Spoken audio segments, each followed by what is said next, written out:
Hey everybody, this is David from Soft Wash Evolution. Welcome back to another video. Got a house behind me right here. It's a brand new customer, typical vinyl siding, 2-story. I'm gonna wash the house, clean the gutters, and I've got some concrete out by the pool, a nice patio that I've got to surface clean. This one's a little bit different than ones you may normally see, and it takes a little bit of a different touch and approach to get it clean. I'll go back there and show you. I just got here and it's a new customer. Parked here in the driveway. Just look at how much pollen there is. Try to get out my own shadow. I don't know if you can see that on camera. There is just sheets of yellow. The tree pollen is crazy this time of year, and it's actually really bad. I'm in Queensbury, New York, almost Lake George. I know you can't tell, but if you look far away, it's just pine tree forests as far as you can see in every direction. There's pine trees everywhere. As I was driving here, you could just see sheets of yellow coming off the trees. So it covers every surface. It covers the vehicles. You should see the line at the car washes of people trying to wash their vehicles and call me to get their houses washed. All exterior surfaces. This is my customer's pool surround, patio. Everything from that walkway where you just saw me come up the steps at the retaining wall. This is stamped concrete, decorative style. This has a gloss finish to it. I know it's probably hard to tell on camera.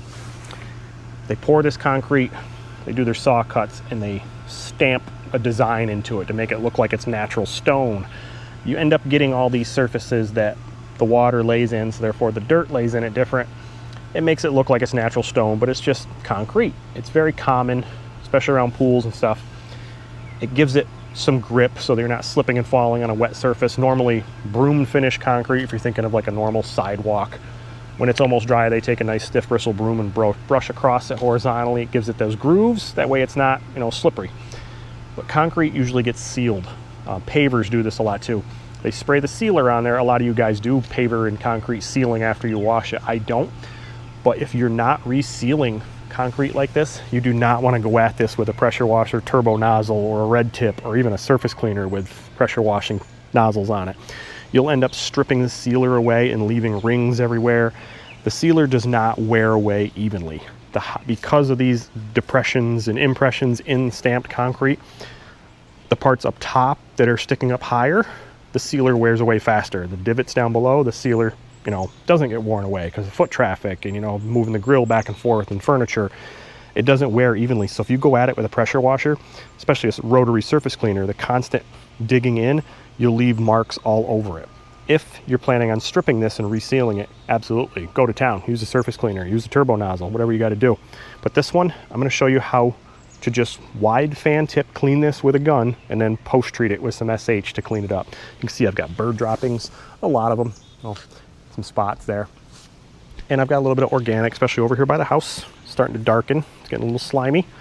The water runs back and lays right there. So we're gonna clean the whole thing just with a wide fan tip, and then we're gonna follow it up with a post treatment to get all the staining out of it. I'm not gonna use a surface cleaner on any of this. I also have to wash the house and clean the gutters. Gutters here, gutters up there. So I'll be climbing on that roof. I'm actually gonna get up there with just my single-story ladder because even around front, even though it's a big 2-story house, it's got gutters on the 2nd story up there, but it's easy to access them from the 1st story. It's not a very steep roof. So instead of climbing all the way up there, laddering it from the side, what I'm gonna do is just ladder here and walk that roof. And I'll get all the way up there with my bucket and just throw all the leaves in a bucket. Little single-story gutters over there by the front door. So I'm actually gonna start up top, clean the gutters, we'll get the water flowing, and wash the house, treat that concrete, show you how to get it done. All right, Joe Deary, Powerful Improvements, Putnam, Connecticut. I'm just kidding. Joe always busts on me for doing gutters manually and not using a leaf blower, so I brought my leaf blower up right there. But I knew these things weren't gonna have much in them. Actually, I didn't know, but I was thinking, just the way, how far away the trees were. Gutters are pretty clean, a little bit of dirt, not much. I can flush it out with water. So I brought my leaf blower up here just to blast out what was in here, but I also brought my bucket. Normally I scoop in there by hand, scoop out each little piece and throw it in a bucket. Joe loves to use a leaf blower or a shop vac and blast that stuff out. So figured I'd give him a little intro there. If you haven't checked out his channel, Powerful Improvements, check him out right after you finish watching my video. I'm gonna clean all these gutters with a blower, get that junk out of there. It's mostly just some aggregate from the roof, a couple pine needles here and there. Do the same thing on the back, then we'll wash the house in the concrete. There's my blower, heading back down.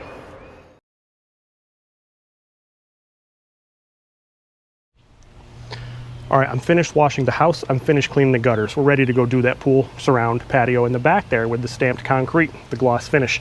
I've got my 12-volt pump here. I said I was gonna just post-treat. I think I'm actually gonna pre-treat, wash, and then post-treat, just to show you all 3 steps. This one's not that bad. I could probably get away with just rinsing it with the wide fan tip, post-treating it with some like 2.5 to 3%, and then getting out of here. Because the SH will eat that organic, all that green, slimy, black junk that's in the crevices in the stamped concrete, and it would just disintegrate and wash right away.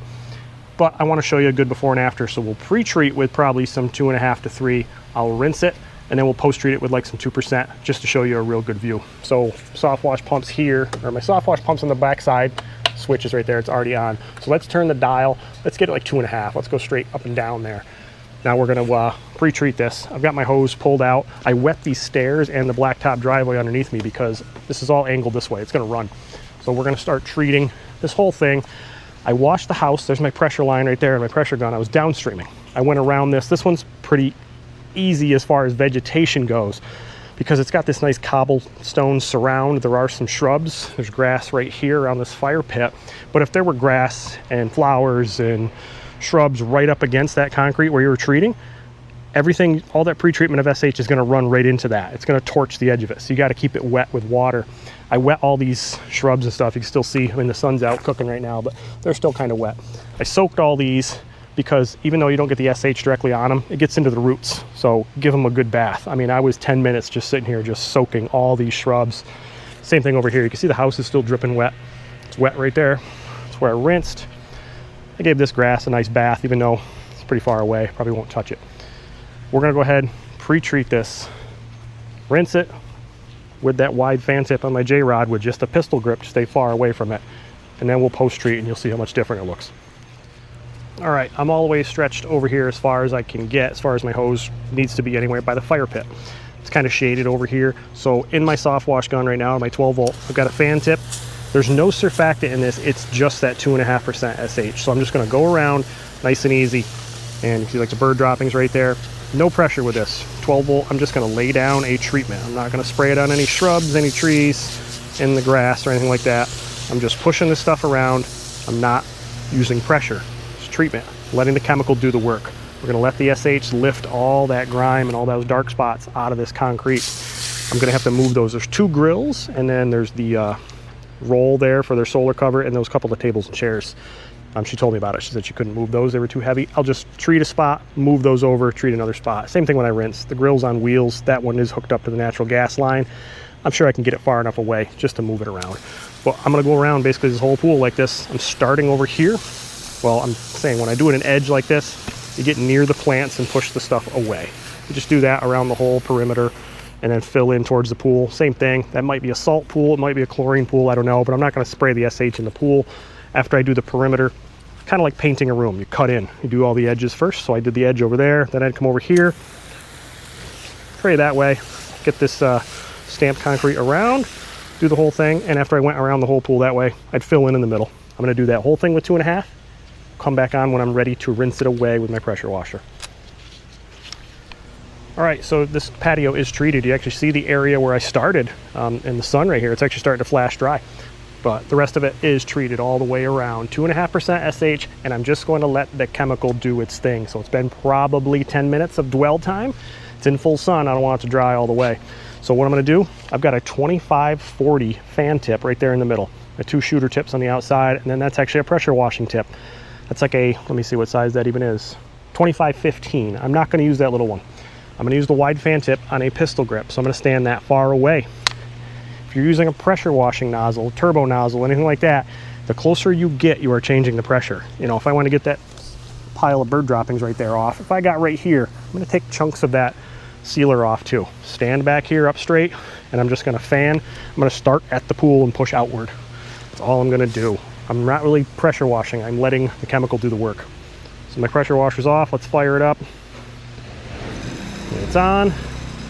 Do a little bit of rinsing, start at the pool ladder right here, and we'll push this corner outward. Nice and easy. That's not a lot of pressure. You know, the chemical is doing, I'd say, if I had to give it a percentage, chemical's doing 80% of the work. The pressure itself and the pressure washer and that tip are doing the other 20%. I'm standing right at the edge of the pool. I don't want to fall in here, so I'm just gonna start a spot and I'm gonna keep fanning. We're cleaning all that grime. I mean, you can see it rolling right away.